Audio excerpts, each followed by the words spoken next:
Hello students, हम लोग आज कैपेसिटर में एक होता है टॉपिक रीडिस्ट्रीब्यूशन ऑफ चार्जेज। बहुत सारे छोटे छोटे टॉपिक्स हैं कैपेसिटर्स में, बट एक टॉपिक है रीडिस्ट्रीब्यूशन ऑफ चार्जेज। तो उसके बारे में आज डिस्कस करेंगे कि दो बॉडीज हैं, उनको आपस में वायर से ज्वाइंट किया जाए, वायर से कनेक्ट किया जाए, तो उनमें चार्ज का डिस्ट्रीब्यूशन कैसे होता है, चार्ज की शेयरिंग कैसे होती है। तो you can say sharing of charges और you can say redistribution of charges.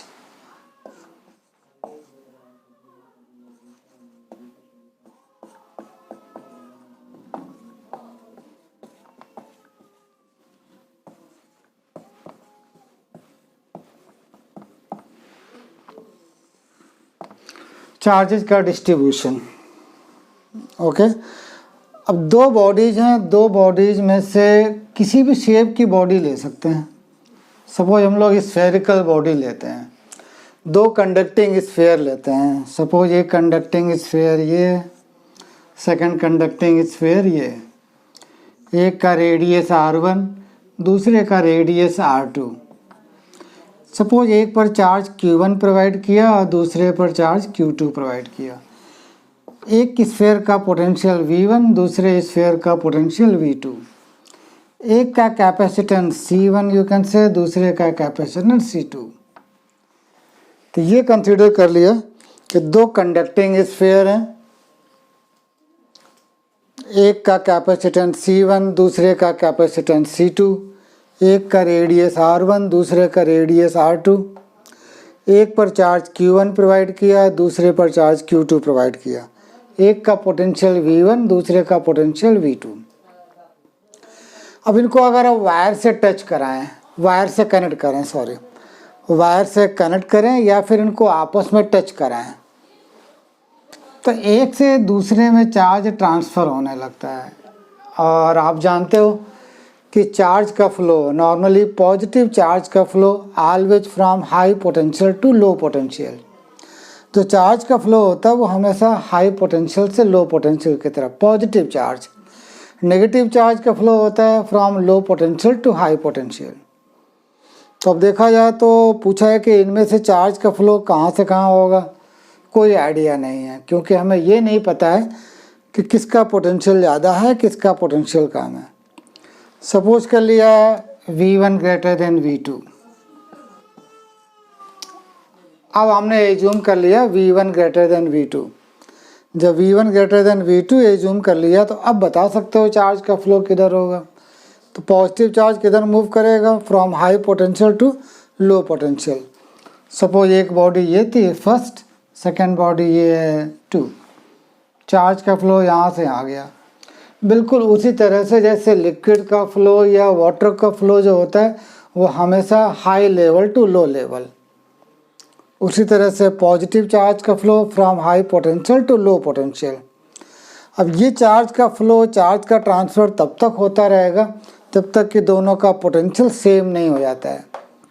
बिल्कुल उसी तरह से कि एक वेजल से दूसरे वेजल को अगर हम पाइप से कनेक्ट करें, दोनों में लिक्विड भरें, तो एक से लिक्विड दूसरे में ट्रांसफ़र होगा, दूसरे में फ़्लो होगा। और कैसे फ़्लो होगा, from high level to low level.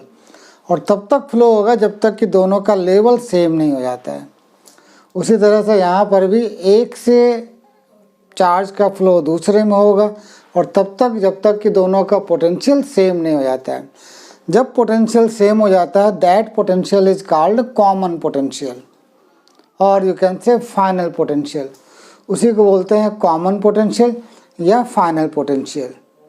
तो अब देखते हैं ज़रा फाइनल पोटेंशियल कितना होता है, कब तक चार्ज का फ्लो होगा। फिर देखते हैं कि फाइनल चार्ज कितना बचा, इस पर कितना हो गया, इस पर कितना हो गया, कितना चार्ज ट्रांसफ़र हो गया, और भी बहुत सारी चीज़ें देखेंगे हम लोग। तो इनको वायर से ज्वाइंट किया एंड आफ्टर सम टाइम इनको अलग अलग कर दिया, फिर अलग अलग कर दिया। अब अलग अलग कर दिया तो एक पर चार्ज Q1 डैश हो गया और दूसरे पर चार्ज बचा Q2 डैश। कैपेसिटेंस तो वही रहेगा क्योंकि बॉडी का रेडियस तो वही है।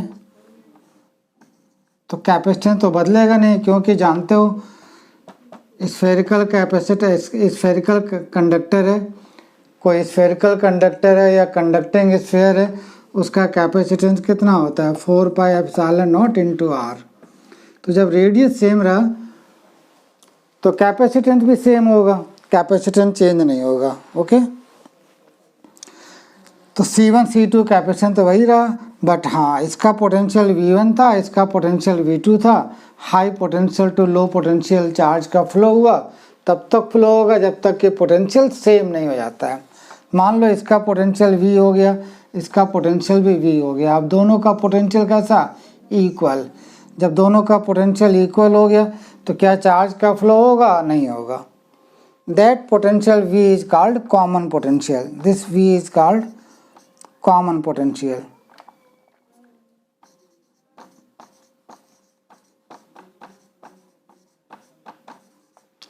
या फिर इसको बोल सकते हैं final potential.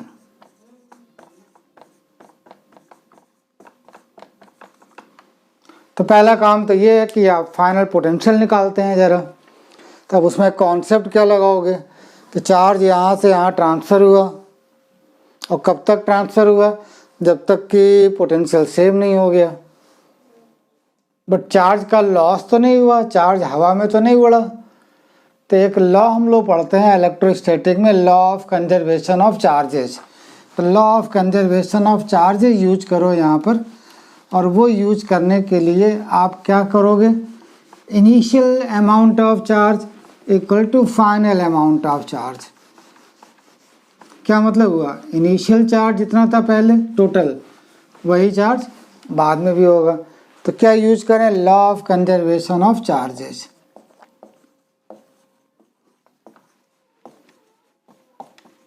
From law of conservation of, you can say only charge. क्या मतलब हुआ, इनिशियल चार्ज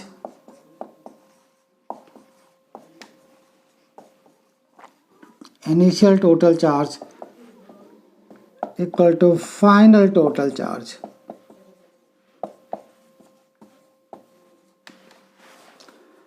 चार्ज हवा में नहीं उड़ा, चार्ज का लॉस नहीं हुआ, तो जितना अमाउंट पहले चार्ज का था दोनों मिलाकर, उतने अमाउंट अभी भी चार्ज का होगा।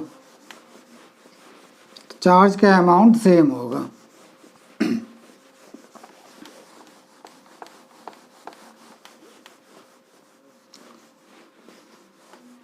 तो पहले वाली बात अगर समझें तो चार्ज कितना था, 1 पर Q1 1 पर Q2, टोटल चार्ज कितना हो गया बेटा, Q1 प्लस Q2। बाद में चार्ज कितना हो गया था, Q1 डैश Q2 डैश। और एक फार्मूला याद करो, हम लोगों ने पढ़ा होगा, Q is equal to CV। तो Q1 इज इक्वल टू क्या आ जाएगा, C1 V1, Q2 is equal to C2 V2। Q1 dash कितना हो गया, कैपेसिटेंस तो वही था, पोटेंशियल V हो गया था, कैपेसिटेंस तो वही था, पोटेंशियल V हो गया था। वैल्यू पुट कर लो, hair C1 V1 plus C2 V2, इधर C1 into V, C2 into V, C1 V1 plus C2 V2, V common ले लिया, क्या आ गया, C1 प्लस C2। तो V इज इक्वल टू क्या आ गया बेटा, C1 V1 plus C2 V2 divided by C1 plus C2। This is the formula for common potential. यहाँ पर जब पोटेंशियल की वैल्यू लिखना तो विथ साइन, अगर पॉजिटिव है तो पॉजिटिव लिखना, नेगेटिव है तो नेगेटिव लिखना। एक्चुअल में ये C1 V1 और C2 V2 क्या था, ये टोटल चार्ज था, तो इसी को हम ऐसे ही बोल सकते हैं, Q टोटल मतलब टोटल चार्ज। ये क्या है, टोटल कैपेसिटेंस C टोटल। ऐसे भी बच्चे याद करते हैं कि कभी कॉमन पोटेंशियल अगर फाइंड करना है तो total charge divided by total capacitance, total charge upon total capacitance. अब ये 2 के लिए पढ़ा हम लोगों ने, 2 से ज़्यादा के लिए भी हो सकता था। 2 से ज़्यादा अगर स्फीयर होते या 2 से ज़्यादा बॉडीज होती, तब क्या कॉन्सेप्ट बन जाता, common potential C1 V1 plus C2 V2 plus C3 V3 and so on divided by C1 plus C2 plus C3 and so on. You can say total amount of charge divided by total capacitance. Note कर लेना, video pause करके note किया जा सकता है। तो common potential का एक फॉर्मूला तो ये हो गया, total charge upon total capacitance. और क्या कह सकते हैं, C1V1 plus C2V2 divided by C1 plus C2। अब बताओ बेटा, कैपेसिटेंस का फॉर्मूला क्या पढ़ते हैं, स्फेरिकल कंडक्टर है तो स्फेरिकल कंडक्टर का कैपेसिटेंस क्या होता है, 4πε0 r, where r is the radius, और 4πε0 जानते हो आप। C1 क्या हो जाएगा फिर, 4πε0 r1, C2 क्या हो जाएगा, 4πε0 r2। लिख लो वैल्यू इसमें। तो कॉमन पोटेंशियल का फॉर्मूला एक ही है, C1 के प्लेस पे लिखा 4πε0 r1 इंटू V1, C2 के प्लेस पे लिखा 4πε0 r2 into V2 divided by C1 के प्लेस पे लिखा 4πε0 इंटू r1, ये C2 के प्लेस पे लिखा 4πε0 इंटू r2। आ जाओ भाई, देखो क्या हो गया, क्या क्या कैंसिल हो जाएगा, क्या क्या रह जाएगा, क्या क्या बचा, ऊपर 4πε0 कॉमन, नीचे 4πε0 कॉमन,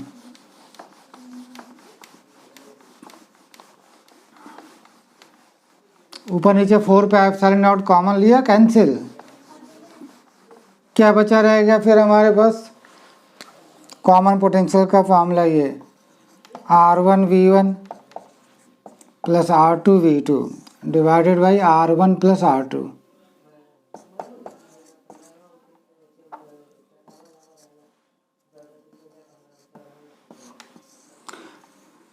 तीन फॉर्मूले पढ़े, टोटल चार्ज, सुनो बेटा, total charge upon total capacitance. दूसरा फार्मूला, अगर कैपेसिटेंस गिवन है तो C1V1 plus C2V2 upon C1 plus C2। By the way, अगर कंडक्टिंग स्फीयर्स हैं और उनका रेडियस गिवन है तो कॉमन पोटेंशियल का formula R1V1 plus R2V2 divided by R1 plus R2। ये तो कॉमन पोटेंशियल हो गया। उसके बाद चेक करें ज़रा, एक से चार्ज दूसरे में चला गया था, जब एक से चार्ज दूसरे में चला गया तो चार्ज पहले पर तो चेंज हो गया, पहले पर चार्ज कम हो गया कुछ, दूसरे पर चार्ज बढ़ गया।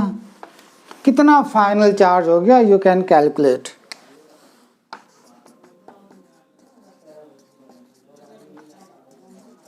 Final charge Q1 dash, capacitance तो वही है, फाइनल पोटेंशियल V हो गया, V तो निकाल चुके हो, ये फाइनल चार्ज हुआ। दूसरे वाले पर कितना चार्ज हो गया, Q2 डैश, कैपेसिटेंस तो C2 हो गया, पोटेंशियल तो भाई V, तो ये फाइनल चार्ज हुआ। अब अगर फाइनल चार्ज का रेशियो पूछा जाए या फाइनल चार्ज की वैल्यू अगर निकालने के लिए बोला जाए तो निकाल सकते हो, यहाँ से बहुत ईजी है। वीडियो पॉज करके नोट कर लेना। चलो जरा रेशियो निकालते हैं, जरा जो फाइनल चार्ज उसका रेशियो।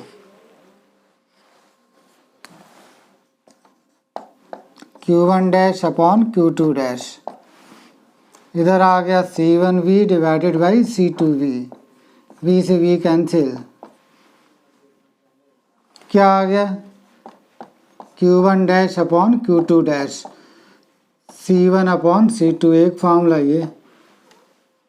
C1 के प्लेस पे लिख सकते हैं 4πε0 R1, C2 के प्लेस पे 4πε0 R2, एक फॉर्मूला और बन गया R1 अपॉन R2। क्या मतलब हुआ, मतलब ये हो गया कि दो कंडक्टिंग स्फीयर हैं, उनको आपस में टच कराया या वायर से कनेक्ट किया तो एक से चार्ज दूसरे में फ्लो होगा, और तब तक फ्लो होगा जब तक कि दोनों का पोटेंशियल सेम नहीं हो जाता है। That potential is called common potential या फिर फाइनल पोटेंशियल। और उसी फाइनल पोटेंशियल कॉमन पोटेंशियल का फॉर्मूला एक फार्मूला क्या था, total charge upon total capacitance. दूसरा फार्मूला क्या था, C1V1 plus C2V2 divided by C1 plus C2। तीसरा फार्मूला क्या था, R1V1 plus R2V2 divided by R1 plus R2। अब एक में जैसे चार्ज निकल के दूसरे में गया, तब एक पर चार्ज कितना बचा, एज्यूम कर लिया Q1 डैश, दूसरे पर Q2 dash. Q1 dash upon Q2 dash निकाला तो C1 अपॉन C2। मतलब चार्ज के जो रिमेनिंग बचेगा वो उन्हीं के रेशियो में होगा जो उनके कैपेसिटेंस का रेशियो है, या अगर कंडक्टिंग स्फीयर है तो रेडियस का रेशियो। इसी को और सॉल्व करें, दोनों तरफ 1 ऐड कर लो, because Q1 dash upon Q2 dash is equal to आ गया R1 upon R2। By adding 1 both the sides, दोनों साइड्स में 1 ऐड कर लेते हैं। एलसीएम ले लो, Q1 dash plus Q2 dash divided by Q2 dash. इधर एलसीएम क्या आ जाएगा, R2, तो R1 plus R2 divided by R2।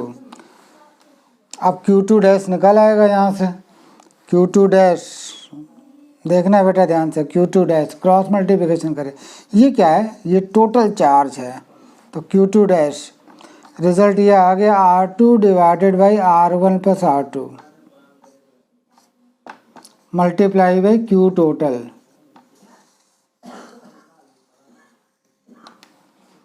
इसी Q2 डैश की वैल्यू पुट कर लो यहाँ पर, इसमें Q2 डैश की वैल्यू इसमें पुट की, ये सॉल्व किया, Q1 डैश की वैल्यू ये आ जाएगी, कैलकुलेट कर सकते हो। तो Q2 डैश की वैल्यू यहाँ रखोगे, क्रॉस मल्टीप्लिकेशन करोगे, R2 से R2 कैंसिल आएगा, ये रिजल्ट आ जाएगा R1 divided by R1 plus R2 multiply by Q total.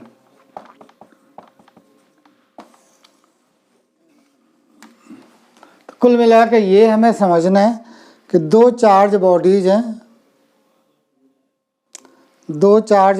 हैं या दो चार्ज कंडक्टिंग स्फीयर हैं, उनको आपस में वायर से कनेक्ट किया तो एक से चार्ज दूसरे में फ्लो हो गया। तब तक फ्लो होगा जब तक कि पोटेंशियल सेम नहीं हो जाए। जब पोटेंशियल सेम हो जाता है, that potential is called common potential. Common potential का फार्मूला देख लिया, फाइनल चार्ज कितना हुआ वो देख लिया, उनका रेशियो पता कर लिया।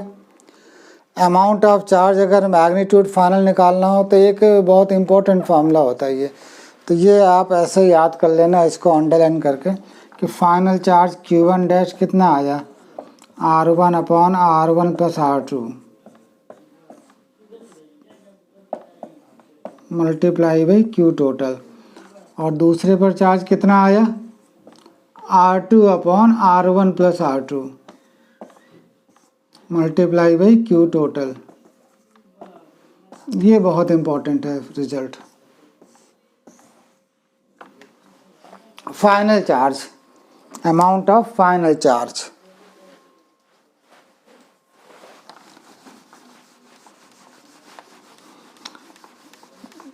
कितना चार्ज ट्रांसफर हुआ, कितना चार्ज ट्रांसफर हुआ, कितना चार्ज फ्लो कर गया, ये अगर फाइंड करना हो तो बहुत ईजी है। कितना चार्ज पहले था वो कैलकुलेट कर लो, कितना बचा वो पता कर लो, फिर माइनस कर लो तो मालूम चल जाएगा कितना चार्ज एक में से दूसरे में भाग गया। मान लो एक पर चार्ज पहले 10 माइक्रोकूलम था, फिर जब वायर से जोड़ा तो चार्ज बचा 8 माइक्रोकूलम, 8 कितना भाग गया, कितना फ्लो हो गया, पहले 10 था 8 बचा, माइनस कर लिया।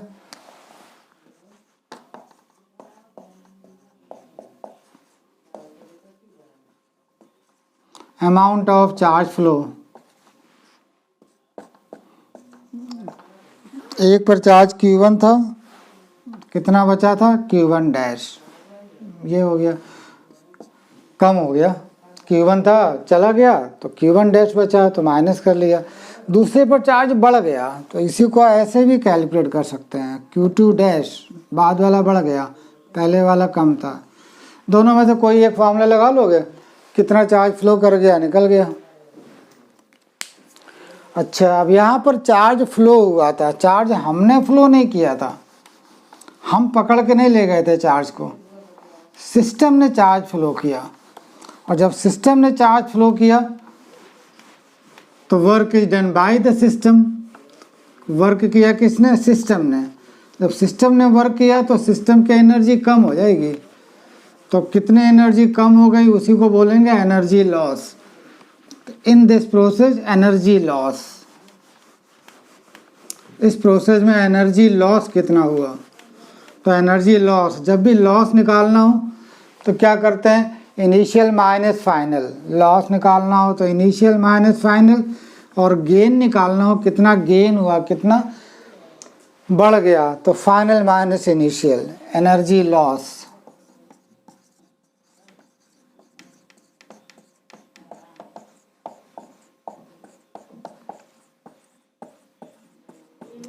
In this process, initial energy total minus final, initial half C1 V1 square plus half C2 V2 square, ये तो इनिशियल हो गया बेटा। फाइनल हाफ C1 तो वही रहा, पोटेंशियल V हो गया, हाफ C2 तो वही रहा, पोटेंशियल V हो गया।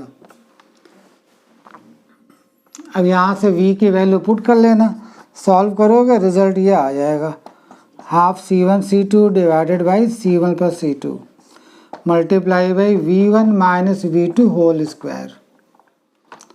कॉमन पोटेंशियल का जो फॉर्मूला पढ़ा था वो इसमें वैल्यू पुट करें और सॉल्व करें, ये रिजल्ट निकल आएगा। तो एनर्जी लॉस का फॉर्मूला ये हुआ, इस प्रोसेस में एनर्जी लॉस।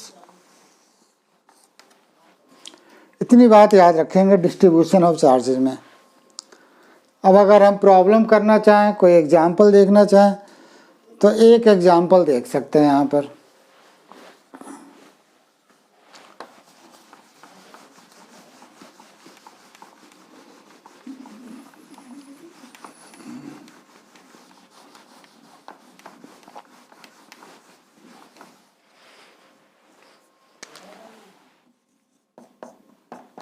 सपोज एक कंडक्टिंग स्फीयर ये था, इसका रेडियस r, दूसरा कंडक्टिंग स्फीयर ये, इसका रेडियस 2r। इसकी surface charge density plus sigma है, इसकी surface charge density plus 3 sigma है। Surface charge density, you know surface charge density, surface charge density total charge divided by surface area. अब question ये कह रहा है कि इन दोनों को वायर से जोड़ दिया गया,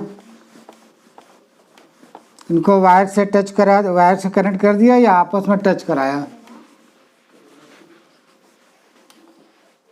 इन दोनों को टच कराया, कंडक्टिंग स्फीयर है,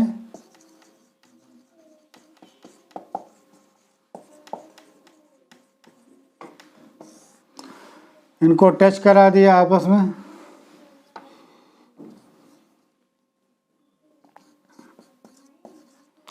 Now spheres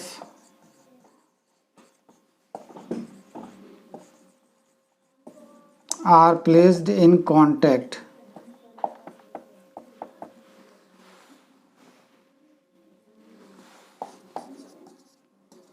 for a short while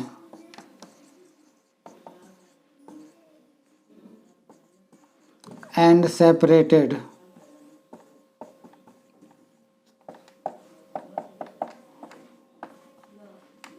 find out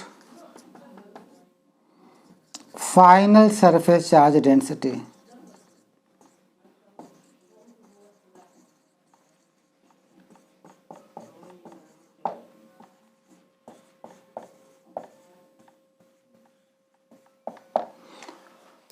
क्या है क्वेश्चन? दो कंडक्टिंग स्फीयर हैं, दो कंडक्टिंग स्फीयर हैं, एक का रेडियस r, दूसरे का 2r। एक की surface charge density sigma plus का, दूसरे की सरफेस चार्ज डेंसिटी 3 सिग्मा। दोनों को कांटेक्ट में रखा थोड़ी देर के लिए, उसके बाद फिर अलग अलग कर दिया। पूछ रहा है बताओ फाइनल सरफेस चार्ज डेंसिटी। तो अभी बोला था हमने सरफेस चार्ज डेंसिटी क्या होती है? Total charge divided by surface area. Surface area तो पता है, स्फीयर है तो फाइनल चार्ज कितना है ये पता करें। और फाइनल चार्ज कब मालूम कर पाओगे, जब इनिशियल चार्ज पता चले। तो अब सॉल्यूशन करने के लिए पहले क्या करें, इनिशियल चार्ज निकालें।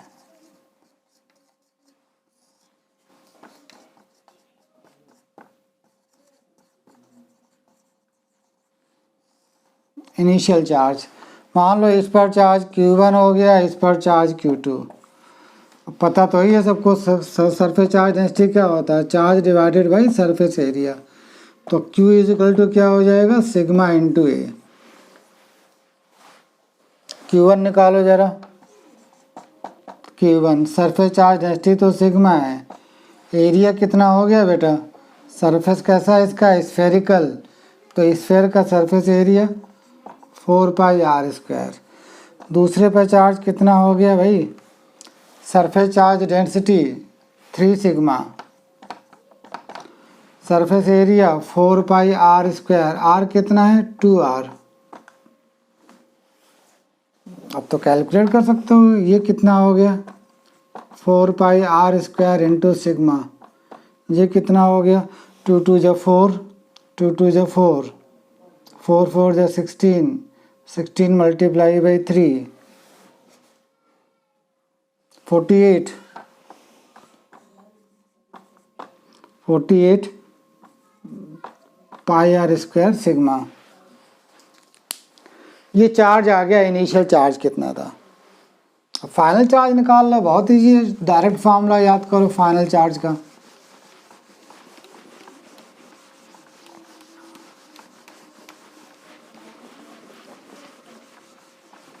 Final charge straight forward formula, एक का रेडियस r1r था, दूसरे का रेडियस r2r।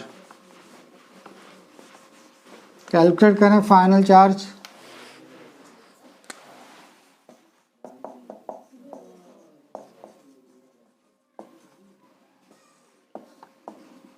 Q1 डैश याद करो r1 upon r1 plus r2 multiply by Q total. आ जाओ भाई, Q1 डैश R1 क्या था R1 R, R2 2R, Q total, ये Q टोटल दोनों को ऐड कर लो, Q टोटल हो गया।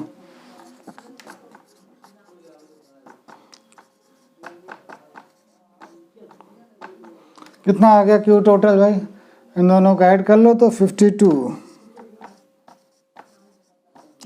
पाई are square sigma. 52 pi are square sigma.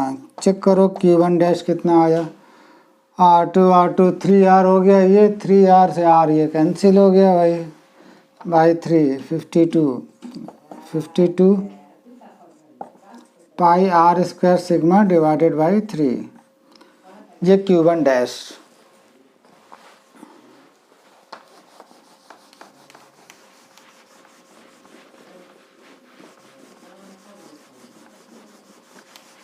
Problem solve हो गई। Q2 डैश निकाल लो।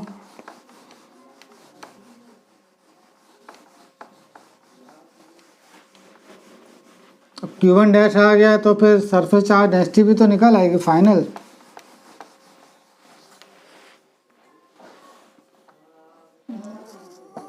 Final surface charge density Q1 dash divided by area, तो Q1 डैश बेटा 52 pi are square into sigma divided by 3, और area पहले वाले का कितना हो गया 4 पाई आर स्क्वायर, तो आर स्क्वायर गया, पाई से पाई गया, ये भी इससे कैंसिल हो जाएगा, रिजल्ट आ जाएगा हमारे पास सिग्मा 1 डैश, ये 13 टाइम्स कैंसिल हो जाएगा, 13 सिग्मा डिवाइडेड बाई 3, ये हो गया final surface charge density.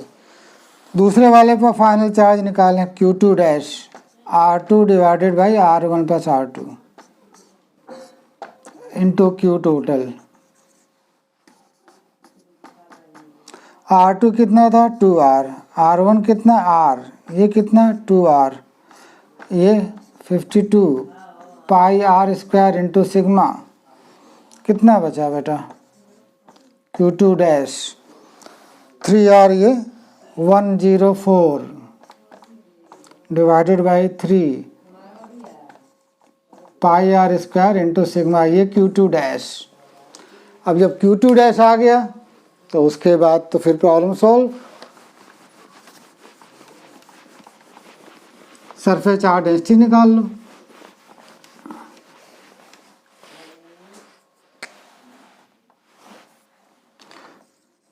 Sigma 2 dash Q2 dash divided by area. Q2 dash 104 divided by 3 pi are square into sigma divided by area 4 pi are square. Radius कितना था 2r, तो 2r का square. Solve कर लो। Sigma 2 dash 4r square हो जाएगा, 104 divided by 2 2 जो 4। Simplify करें, ये कैंसिल हो जाएगा इससे, 4 टाइम्स 4 से 4 2 4 1 जब 4 2 जा 8, 104 डिवाइडेड बाई 4 26, तो 26 ये हो गया, 4 से कैंसिल हो गया, फिर ये 4 13 बाई 3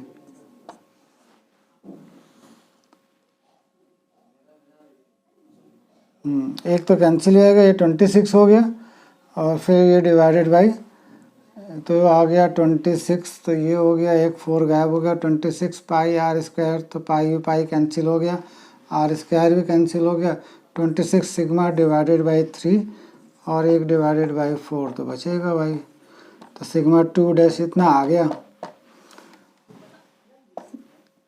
13 सिग्मा डिवाइडेड बाई 6।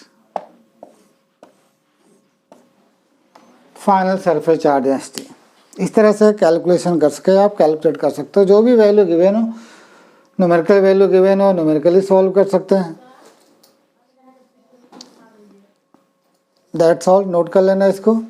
फिर आगे हम लोग प्लेट्स का जो डिस्ट्रीब्यूशन होता है, उस पर जो चार्ज प्रोवाइड किया था उसके डिस्ट्रीब्यूशन के बारे में करेंगे। Thank you.